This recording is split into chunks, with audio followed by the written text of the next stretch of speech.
And that life's going to get better if you believe it will. That just having that blind faith that, you know, whatever is happening to you right now is meant to happen for you, for a greater good. And I know it's tough right now for you to hear that, but you can either look at it two ways. You can either look at it that this, like, woe is me, this is going to happen, this is happening to me, and I'm going to, you know, blame everybody else and respond in a way that's going to make my life worse, or I can acknowledge that I'm using this situation to become a better version of me to be able to help other people going forward. And I think with that, it kind of gives you a positive approach to it where they can look at it and say, you know what, like, I'm going through this pain right now. I acknowledge I'm going through it, but it's going to make me one hell of a man growing up, and that ultimately is going to save my ass, you know, as I grow up. You got yourself here, you're here right now, and you can, you know, man up and do what you need to do to get better, or you can be a bitch, go cry in the corner, blame everybody for your problems, say, woe is me. And I think sometimes in our lives when we're feeling that hopelessness and we're in that rat race of just feeling sorry for ourselves and saying, you know, life's never gonna get better, it's tough.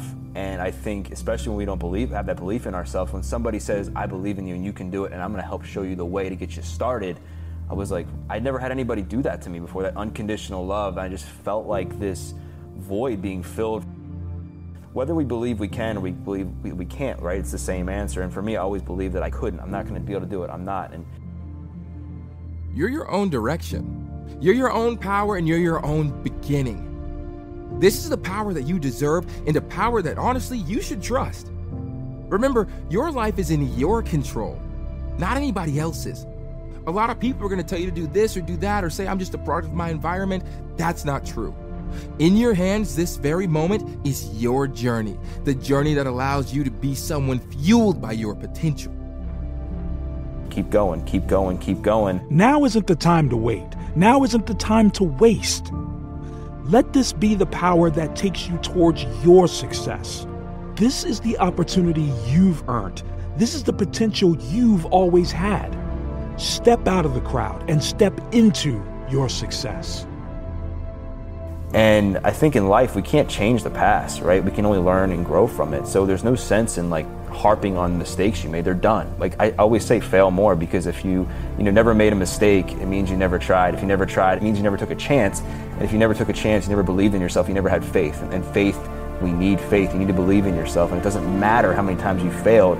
What matters is you keep getting up every day and trying again. And that's what really is important, at knowing that, you know, each day you have an opportunity to change. Keep going, keep going, keep going. Take the risks that allow you to become something more, that allow you to change your view on life, that allow you to look through a different pair of eyes, one that grants you the power to see something and to know how to change it, to look at life as an opportunity to feel like somebody new, someone with the potential that can keep moving forward.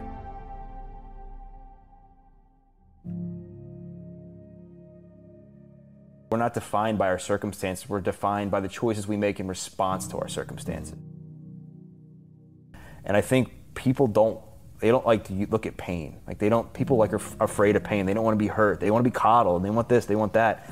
Pain's great, man. And I think we need to change the way we view pain, because pain can really be the catalyst for purpose. I mean, you think about working out, right? One of the things I love about fitness is how it can be such an influential part in so many other areas of your life. You have to fail to grow stronger. You have to fail to run faster. You have to be in pain. And so using that pain to get better, and you grow from it. Graft until you feel pain rise from your toes up to the highest point of your head. Not until then will you know you've made it past the fear, past failure, and towards achievement. You're in the right place. Your place is here. This is where it all starts, where your life finally falls into place, where you don't just see progress, you become it. You have it. You feel it within you. This is when you know you've made it, when you know you've grown. Trusting the process, being patient. If they're not seeing results as fast as they want, quitting isn't going to help them get there. So I just try to help them see that, just change their mindset, change their perspective, be grateful, be as positive as you can be, because I think positivity is it's like one of those buzzwords now, like be positive, be this, be that. Which you can't be positive about everything, because there's some things in life that suck that you got to look at and be like, well, I'm 100 pounds overweight, like that sucks. But I think the key is being positive about the way you're going about doing things is what changes things. Because if you're pessimistic and negative, you're not going to do shit. And I think so many people are afraid to look at themselves in the mirror and realize that they're the problem. Like, they realize that they're the ones complaining, bitching and moaning, and that them being coddled and sugarcoating everything is the reason that they're not getting anywhere in life. Reaching a goal sucks. It takes a lot of hard work, but not achieving the goal sucks even more. So choose your suck. Do you want to suck by not achieving it, or do you want to suck by working hard, putting in passion, putting in discipline, commitment, and hard work, and then achieving something? And that's how you build confidence, is, you know, tackling things you never thought you could do, trying things and failing and getting back up and keeping going and keeping going. And like, it doesn't matter how many times you get punched in the mouth, it matters how many times you fight back. And I think a lot of times, Tom, like, I love this analogy because it relates to so many people. In a fight, if you and I were to sit here and you were to start punching me at random, sucker punching me, like, would I stand here and let you beat the piss out of me? Like, I would hope not, right? But in life, we let life beat the piss out of us. And we make our circumstances even worse by, when a negative event happens, we get depressed, or we feel pity for ourselves, or we turn to quick fixes like drugs, alcohol, and it makes our situation worse. So when you unpack the layer and you give that tough love of saying, you know what, like, you need to change. Like, you need to look at yourself in the mirror and stop being a victim, stop blaming other people, and take ownership for yourself and stop waiting for other people to fix your life. What is it that you're waiting for? How much do you want it? Ask yourself this: what's more valuable, waiting or your time, your power, and your action? This is where your journey starts. This is where you grow, adapt, improve to become the person you admire. This is you. This can be you.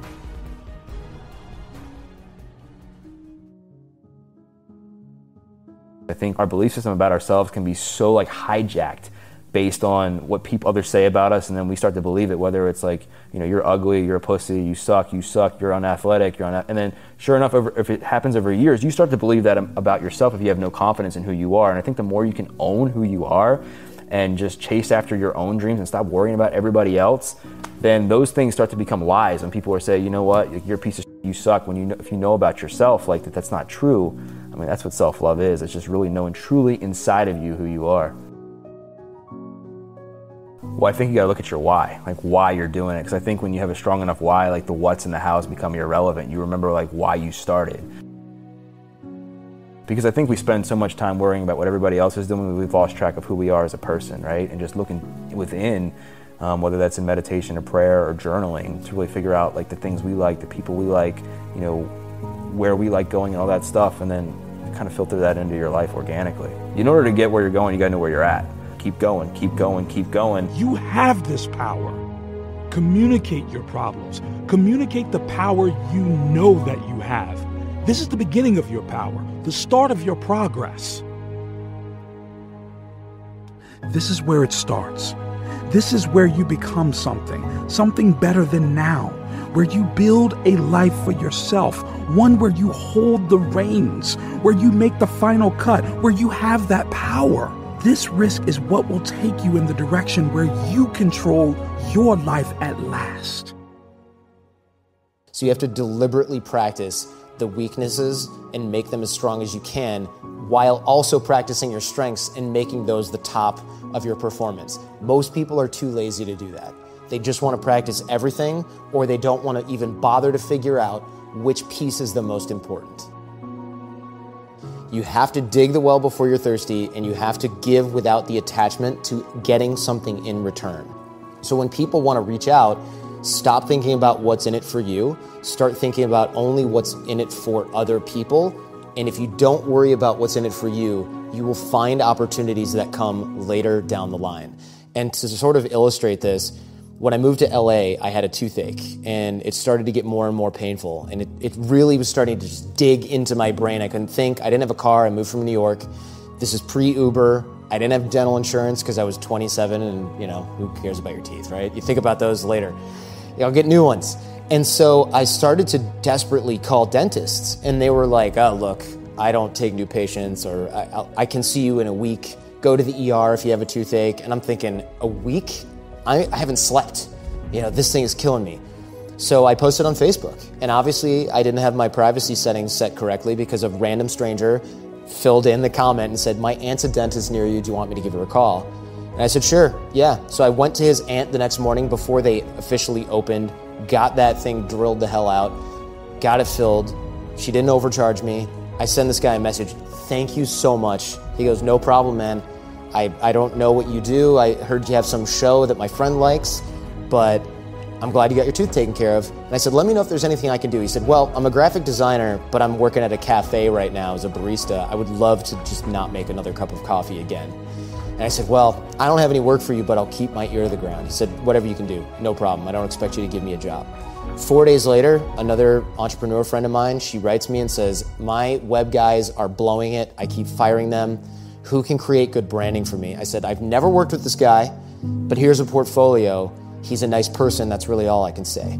That guy got a full-time job, as far as I know, still works there years later, designing websites and templates and themes and branding for this woman's company because he helped me find a dentist on Facebook. So if he'd been thinking, how do I get a job? He would never have made that introduction to a dentist because the connection, the nexus is unclear. The opportunity lie over the horizon. But since he was helping without the attachment or expectation of anything in return, he ended up finding an opportunity through me that I didn't know about and that he didn't know about.